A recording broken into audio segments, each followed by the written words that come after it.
Habité par le sentiment d'avoir été floué par le gouvernement, dont les promesses faites en 2022 n'ont toujours pas été tenues, les enseignants du mouvement OTS, entendez, on a trop supporté, durcissent le ton 3 semaines après la reprise des classes. C'est le cas au lycée bilingue de Mabanda, dans l'arrondissement de Douala 4e. Nous avons compati en donnant le temps au gouvernement de prendre sur lui, de mieux préparer les listes pour apurer la dette des enseignants. Mais vous vous rendez compte que la promesse qui avait été faite pour le paiement à partir de fin du mois d'août 2023 n'a pas été respectée. Les seigneurs de la craie sont fidèles au mot d'ordre de grève, présents à leur poste, sans toutefois dispenser des leçons. Le chapelet de revendication reste identique. La signature du statut particulier de l'enseignant qui viendra résoudre les problèmes de manière systémique de l'enseignant camerounais.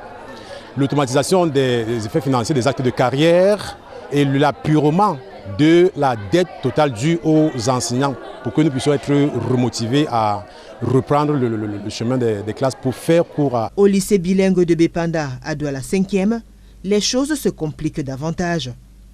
Le décès, il y a quelques jours, de l'enseignant des sciences de la vie et de la terre, Rodrigue Elémé, courrouce ses collègues.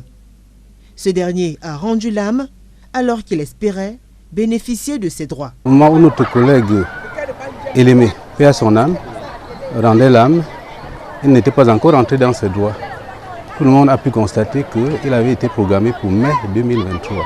Alors qu'avec l'argent accumulé de ses rappels d'avancement, il aurait pu se soigner. Parce qu'il est mort dans des conditions vraiment effroyables. Cette situation impacte sérieusement sur le programme scolaire. De quoi inquiéter les élèves en classe d'examen. Et on va faire l'examen dans 3 semaines. On avait besoin des cours pour faire réussir notre examen, un peu sur le bac.